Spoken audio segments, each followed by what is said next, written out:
نحمده ونصلي على رسوله الكريم اما بعد فاعوذ بالله من الشيطان الرجيم بسم الله الرحمن الرحيم رب اشرح لي صدري ويسر لي امري واحلل عقدة من لساني يفقهوا قولي ربنا زدنا علما. باب استحباب ترک الترفع في اللباس تواضعا، تواضع کے طور پر شاندار لباس ترک کرنے کے مستحب ہونے کا بیان. وعن معاذ بن انس رضی اللہ عنہ ان رسول اللہ صلی اللہ علیہ وسلم قال من ترک اللباس تواضعا للہ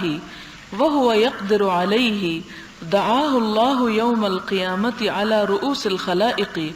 حتى يخيره من أي حلل الإيمان شاء يلبسها. رواه الترمذی وقال حدیث حسن. حضرت معاذ بن انس رضی اللہ تعالی عنہ سے مروی ہے کہ حضور صلی اللہ علیہ وسلم نے فرمایا، جو قدرت کے باوجود محض تواضع کے طور پر عمدہ لباس پہننا ترک کر دیتا ہے، اللہ تعالیٰ قیامت کے دن اس کو تمام لوگوں کے سامنے بلائیں گے اور اس کو اختیار دیں گے کہ وہ ایمان کا جو لباس چاہے پہن لے.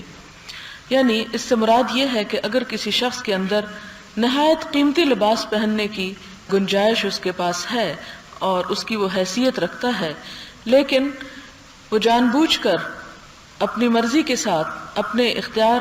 اور اپنی تواضع کے ساتھ اس سے کم تر درجے کا لباس اختیار کرتا ہے، تو اس کے اس جذبے کی قدر کی جائے گی. اس کا یہ مطلب نہیں کہ انسان اگر پہن سکتا ہے تو وہ فقیر نظر آئے اور لوگ اس کو صدقہ خیرات دینے لگیں. اس کا مطلب یہ ہے کہ انسان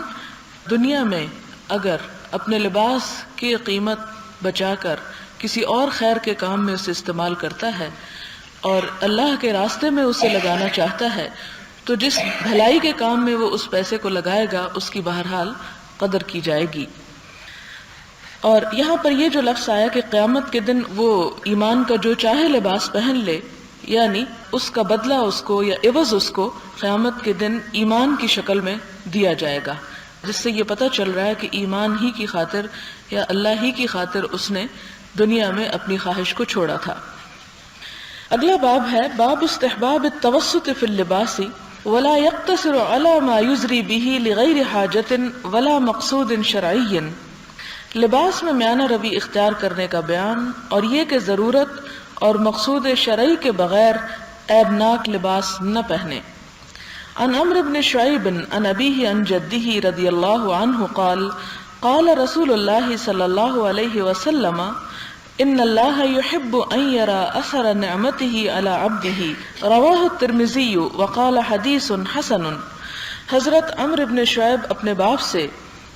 اور وہ اپنے دادا رضی اللہ تعالی عنہ سے روایت کرتے ہیں، فرمایا حضور صلی اللہ علیہ وسلم نے فرمایا، اللہ تعالیٰ پسند فرماتا ہے کہ اپنی نعمت کا اثر اپنے بندے پر دیکھے. یعنی اللہ تعالیٰ اگر کسی کو مال کی نعمت عطا کرتے ہیں تو وہ جان بوجھ کر فقیر نظر نہ آئے، بلکہ اس مال کو استعمال کرے، اس نعمت کا اظہار کرے، جیسا کہ قرآن پاک میں بھی آتا ہے فَأَمَّا بِنِعْمَةِ رَبِّكَ فحدث. تمہارے رب کی نعمت کا جہاں تک تعلق ہے تو اس کا اظہار کرو، کیونکہ نعمت کا اظہار تکبر کے بغیر، یعنی تکبر کے ساتھ سخت ناپسندیدہ ہے، لیکن تکبر کے بغیر نعمت کا اظہار بھی پسندیدہ ہے اور وہ شکر ادا کرنے میں شامل ہے. اگلا باب ہے باب تحریم لباس الحریر علی الرجال وتحریم جلوسهم علیہ واستنادهم الیہ وجواز لبسہ للنساء. مردوں کے لیے ریشم کا لباس پہننے، اس پر بیٹھنے اور اس کے ساتھ تکیہ لگانے کی حرمت، اور عورتوں کے لیے اس کے پہننے کے جواز کا بیان. یہاں پر باب کا مختصر مفہوم یہ ہے کہ مرد ایسے لباس استعمال نہ کریں کہ جس سے ان کی طبیعت کے اندر سہل پسندی آئے، لیکن عورتوں کے لیے نزاکت کو پسند کیا گیا ہے. وہ اگر ایسا لباس استعمال کریں تو ان کے اجر میں کوئی کمی نہیں، لیکن مردوں کو ایسا لباس پہننے، حتیٰ کہ ایسے لباس کے تکیے استعمال کرنے سے بھی منع کیا گیا جس میں ریشم کا اثر موجود ہو، کیونکہ لباس اپنی ہیئت، اپنی بناوٹ، اپنے ٹیکسچر کے اعتبار سے بھی جسم کے اوپر اثر انداز ہوتا ہے، اور ریشم کے اندر یہ خصوصیت پائی جاتی ہے، خاصیت پائی جاتی ہے کہ اس کے پہننے کے بعد انسان کے جذبات جو ہیں ان میں بھی نرمی اور جسم کے اندر ایک خاص قسم کی کیفیت ہوتی ہے، تو مردوں کے لیے اس کیفیت کو ناپسند کیا گیا، کیونکہ اسلام میں جہاد زندگی کا ایک لازمہ ہے۔ اگر مرد آرام دہ زندگی کے عادی ہو جائیں تو پھر وہ جسمانی مشقت کر نہیں سکتے، جو کہ ایک اچھی علامت نہیں ہے۔ اس میں پہلی حدیث ہے حضرت عمر بن الخطاب سے، ان عمر بن الخطاب رضی اللہ عنہ قال قال رسول اللہ صلی اللہ علیہ وسلم لا تلبسوا الحریر فإن من لبسه في الدنيا لم يلبسه في الآخرة متفق علیہ۔ حضرت عمر بن خطاب سے روایت ہے، فرماتے ہیں کہ حضور صلی اللہ علیہ وسلم نے فرمایا ریشم کا لباس نہ پہنا کرو، یعنی مردوں کے لیے ہے، کیونکہ جو شخص دنیا میں ریشم پہنے گا وہ آخرت میں ریشم نہیں پہن سکے گا۔ بخاری اور مسلم کی روایت ہے۔ وعنہ قال سمعت رسول اللہ صلی اللہ علیہ وسلم یقول انما يلبس الحریر من لا خلاق له متفق علیہ۔ حضرت عمر بن خطاب رضی اللہ تعالی عنہ سے مروی ہے، فرمایا میں نے حضور صلی اللہ علیہ وسلم کو یہ فرماتے ہوئے سنا ہے، بے شک ریشم وہی پہنتا ہے جو بے نصیب ہے، یعنی جس کا آخرت میں کوئی حصہ نہیں۔ بخاری اور مسلم۔ بخاری ہی کی ایک اور روایت میں ہے جس کا آخرت میں کوئی حصہ نہیں ہے، من لا خلاق له، یعنی جس کا کوئی حصہ نہیں۔ وعن انس رضی اللہ عنہ قال قال رسول اللہ صلی اللہ علیہ وسلم من لبس الحریر فی الدنیا لم یلبسه فی الآخرہ متفق علیہ۔ حضرت عمر کی احادیث کے علاوہ حضرت انس سے یہ حدیث روایت ہے، فرمایا حضور صلی اللہ علیہ وسلم نے فرمایا جو شخص دنیا میں ریشم کا لباس پہنے گا وہ آخرت میں ریشم نہیں پہن سکے گا۔ اور یہ تمام احادیث پھر یاد دلا دوں کہ مردوں کے بارے میں ہیں۔ وعن علی رضی اللہ عنہ قال رأیت رسول اللہ صلی اللہ علیہ وسلم اخذ حریرا فجعله في يمينه وذهبا فجعله في شماله ثم قال ان هذين حرام على ذكور امتی۔ حضرت علی رضی اللہ تعالی عنہ سے روایت ہے، فرمایا میں نے حضور صلی اللہ علیہ وسلم کو دیکھا کہ آپ نے ریشم کو اپنے دائیں ہاتھ میں پکڑا اور سونے کو اپنے بائیں ہاتھ میں پکڑا، پھر فرمایا یہ دونوں میری امت کے مردوں پر حرام ہیں، یعنی اس حدیث سے وضاحت ہوتی ہے کہ عورتوں کے لیے حلال ہیں۔ اس کو ابو داؤد نے حسن اسناد کے ساتھ روایت کیا ہے۔ حضرت ابو موسیٰ اشعری سے روایت ہے کہ حضور صلی اللہ علیہ وسلم نے فرمایا ریشم اور سونا یہ دونوں چیزیں پہننا میری امت کے مردوں کے لیے حرام کی گئی ہیں اور ان کی عورتوں کے لیے حلال ہے۔ اس کو ترمذی نے روایت کیا ہے اور کہا کہ یہ حدیث حسن کے درجے پر ہے۔ حضرت حذیفہ بن یمان رضی اللہ تعالی عنہ سے مروی ہے، فرمایا ہمیں حضور صلی اللہ علیہ وسلم نے اس سے منع فرمایا کہ ہم سونے اور چاندی کے برتنوں میں کھائیں پئیں، اور اس بات سے منع کیا کہ ہم ریشم اور اطلس کا لباس پہنے یا اس پر بیٹھے۔ بخاری کی روایت ہے۔ اگلا باب ہے باب جواز لبس الحریر لمن به حکۃ، خارش والے شخص کے لیے ریشم کے پہننے کے جواز کا بیان، کیونکہ وہ ٹھنڈک اس میں ہوتی ہے، نرم لباس ہوتا ہے۔ حضرت انس سے مروی ہے، فرمایا حضور صلی اللہ علیہ وسلم نے حضرت زبیر اور حضرت عبد الرحمن بن عوف رضی اللہ تعالی عنہما کو ریشم پہننے کی اجازت دی، اس لیے کہ ان دونوں کو خارش کی شکایت تھی، یعنی ان کی سکن اس طرح کی تھی کہ دوسرا کوئی لباس اس پر تکلیف دہ تھا، اس لیے ایکسیپشنل صورتحال کے تحت انہیں اس لباس کی اجازت۔ اس سے آپ دیکھیں کہ دین اسلام میں کتنی آسانی ہے اور بے جا قسم کی سختی نہیں ہے اور بے جا زہد اور تکشف نہیں، جس کا مطلب یہ ہے کہ ایک چیز اگر حرام بھی ہے تو مخصوص حالات میں اور مخصوص ضرورت کے تحت اس کو استعمال کیا جا سکتا ہے۔ اگلا باب ہے باب النہی علی افتراش جلود النمور والرکوب علیہا، چیتے کا چمڑا نیچے بچھانے یا اس پر سوار ہونے کی حرمت کا بیان۔ حضرت معاویہ رضی اللہ تعالی عنہ سے مروی ہے، فرماتے ہیں کہ حضور صلی اللہ علیہ وسلم نے فرمایا ریشم یا چیتے کے چمڑے پر سوار نہ ہوا کرو۔ یہ حدیث حسن ہے۔ اس کے اور طبی وجوہات بھی ہو سکتی ہیں، لیکن اس کے علاوہ آپ دیکھیں کہ اس وقت دنیا میں ان جانوروں کی نسلوں کو باقی رکھنے کا کتنا مسئلہ ہے اور ان کی حفاظت، اور شاید اسلام نے 1400 سال پہلے ہی اس چیز سے منع کیا، کیونکہ ظاہر ہے کہ اگر ایک شخص چیتے کا شکار کرے گا تو چیتے کا گوشت تو کھا نہیں سکتا، اسلام میں تو اس کا کھانا بھی حرام ہے، اور پھر دوسرا پرپز یہی ہو سکتا ہے کہ اس کی کھال کو انسان کسی استعمال میں لائے، تو اس کو سواری کے لیے استعمال کرنے یا اسے بچھانے اور اس کو استعمال کرنے سے منع کیا گیا ہے. تو اس سے خود بخود جانوروں کے حقوق کا تحفظ ہو جاتا ہے، کیونکہ ان کی نسلیں نایاب ہوتی ہیں، کم ہوتی ہیں، اور جو جانور انسان کی ضرورت کے ہیں وہ پیدا بھی کثرت سے ہوتے ہیں، جیسے بکری، بھیڑ، گائے وغیرہ. اگلی حدیث ہے حضرت ابو ملیح اپنے باپ سے روایت کرتے ہیں کہ رسول اللہ صلی اللہ علیہ وسلم نے درندوں کے چمڑوں کے استعمال سے منع فرمایا. پہلی حدیث میں صرف چیتے کا ذکر ہے، جبکہ اگلی حدیث میں اور درندوں کا بھی ذکر آتا ہے. اور اسی طرح ایک اور روایت ہے ترمذی کی جس میں درندوں کے چمڑے نیچے بچھانے سے منع فرمایا ہے. اور اسی سے پتہ چلتا ہے کہ پہننا بھی پرپسندیدہ نہیں، کیونکہ انسان جس قسم کا لباس پہنتا ہے اس قسم کی خصوصیات خود بخود اس کے اندر آنے لگتی ہیں. تو درندوں کا لباس اگر انسان پہن لے تو پھر اس کے اندر درندوں کسی فیلنگ کا آنا بھی ایک طبعی عمل ہو جائے گا. اگلا باب ہے باب ما یقول اذا لبس ثوبا جدیدا او نعلا او نحوه، جب نیا کپڑا یا جوتا وغیرہ پہنے تو انسان کیا کہے. عن ابی سعید الخدری رضی اللہ عنہ قال كان رسول اللہ صلی اللہ علیہ وسلم اذا استجد ثوبا سماه باسمه امامة او قميصا او رداء يقول اللهم لك الحمد انت كسوتنيه اسألك خيره وخير ما صنع له واعوذ بك من شره وشر ما صنع له. حضرت ابو سعید خدری رضی اللہ تعالی عنہ سے مروی ہے، فرمایا حضور صلی اللہ علیہ وسلم جب کوئی نیا کپڑا پہنتے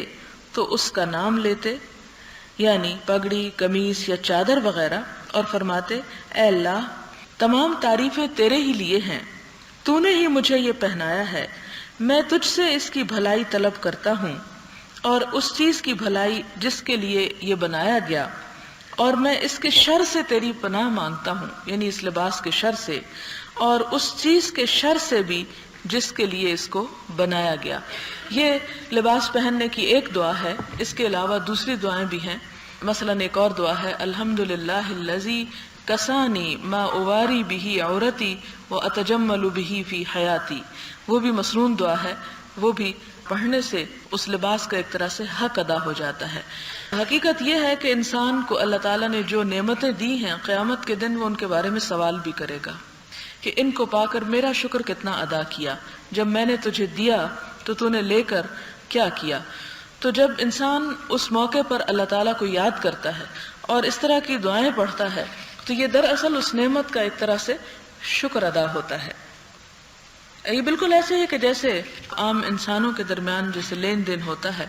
تو ایک انسان جب دوسرے پر کوئی احسان کرتا ہے تو جواباً اس کا اخلاقی فرض، قانونی طور اخلاقی فرض بنتا ہے کہ وہ اس کا شکریہ ادا کرے. اور آپ دیکھیں کہ اس معاملے میں ہم سے زیادہ غیر مسلم قومیں آگے بڑھی ہوئی ہیں، خصوصاً اردو اس معاملے میں بہت ہی پیچھے ہے کہ اس میں شکریہ کے الفاظ بڑے اجنبی قسم کے لگتے ہیں. میں ایک نو مسلم کا پڑھ رہی تھی تو اس نے لکھا کہ میں ایک دفعہ لندن میں کسی ٹیکسی ڈرائیور کے ساتھ بیٹھا، اس نے میرا ڈریس دیکھ کر یہ سمجھا کہ شاید میں کوئی ایشین ہوں، تو مجھے دیکھ کر یہ کہتا ہے کہ کیا وجہ ہے کہ آپ کی زبان میں شکریہ کا لفظ نہیں. اس لیے کہ میں جتنے بھی ایشینز میرے ساتھ سوار ہوتے ہیں جب وہ اترتے ہیں تو وہ شکریہ نہیں کہتے، یوں لگتا ہے کہ ان کی زبان میں شکریہ کا لفظ نہیں ہے. اور یہ حقیقت ہے. مثال کے طور پر آپ دیکھیں کہ ہمارے اپنے ملک میں کیا عادت ہے. مثلا اگر آپ کسی ٹیکسی پر بیٹھیں یا اتریں اور آپ پیسے دیتے وقت تو آپ تو سوچیں گے کہ احسان کیا ہے اس پر، اس کو پیسے دے کر، حالانکہ اس کا بھی ہم پر احسان ہے کہ اس نے ہمارے لیے ایک آرام فراہم کیا. تو ضروری نہیں کہ انسان کوئی بہت بڑا ہی کوئی احسان کرے تو اس پر شکریہ ادا کرے، چھوٹی چھوٹی چیزوں پر بھی شکریہ ادا کیا جا سکتا ہے، اور اس سے تعلقات خوشگوار ہوتے ہیں. باہم انسانی تعلقات کی خوشگواری، اور تعلقات کی خوشگواری انسان کے اپنے فائدے میں ہے، اس لیے کہ جب تعلقات اچھے ہوتے ہیں تو انسان اگرچہ بھلائی دوسرے کے ساتھ کرتا ہے لیکن اس کو خود اس سے تسکین حاصل ہوتی ہے، خود اس سے سکون حاصل ہوتا ہے. مثلا آپ دیکھیں کہ آپ کسی کی طرف دیکھ کے مسکرائیں گے تو ایسا بہت کم ہوتا ہے کہ آپ کسی کو دیکھ کے مسکرائیں اور جواب میں آپ کو مسکراہٹ نہ ملے.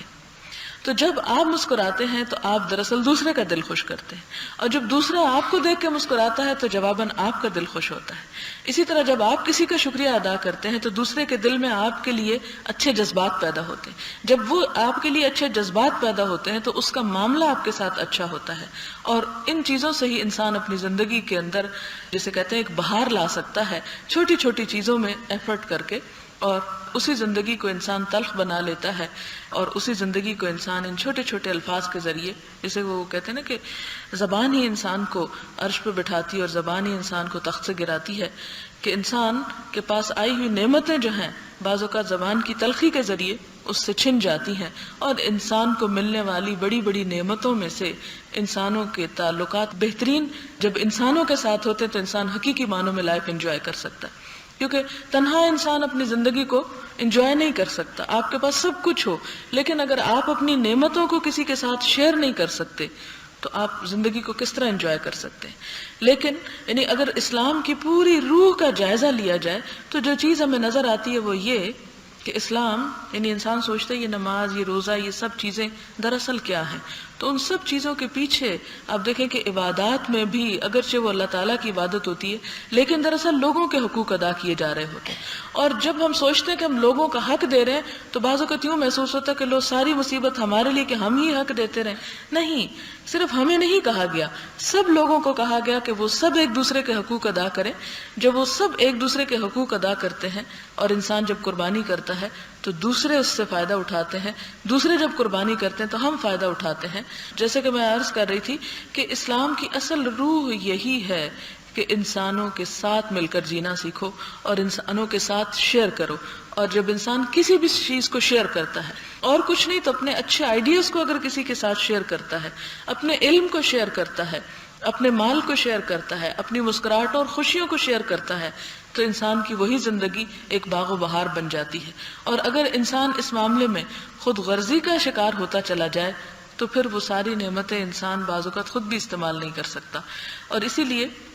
قرآن پاک میں وَمَن يُوقَ شُحَّ نَفْسِهِ، جو اپنے نفس کے بخل سے بچا لیا گیا وہی دراصل کامیاب ہو گیا، اور نفس کا بخل ہی دراصل یہ ہوتا ہے کہ انسان ساری نعمتوں کو صرف اپنے ہی لیے خاص سمجھے۔ تو یہاں پر جو بات ہو رہی ہے وہ یہ ہے کہ لباس پہنے تو انسان اللہ تعالیٰ کا شکر ادا کرے، اور ایک بزرگ کا قول ہے کہ نعمت ایک جنگلی جانور کی طرح ہوتی ہے، شکر ادا کرنا اس جانور کو باندھ لینا ہے۔ جب انسان نعمت پہ شکر ادا کرتا ہے تو دراصل وہ نعمت اس کے پاس فائدہ مند نعمت بن جاتی ہے، ورنہ وہی نعمت انسان کے لیے عذاب ہو جاتی ہے۔ لباس پہننے میں دائیں طرف سے شروع کرنے کا بیان، اس بارے میں پیچھے بھی احادیث گزر چکی ہیں کہ آپ صلی اللہ علیہ وسلم ہر چیز میں دائیں طرف سے ابتدا کرنے کو پسند فرمایا کرتے تھے۔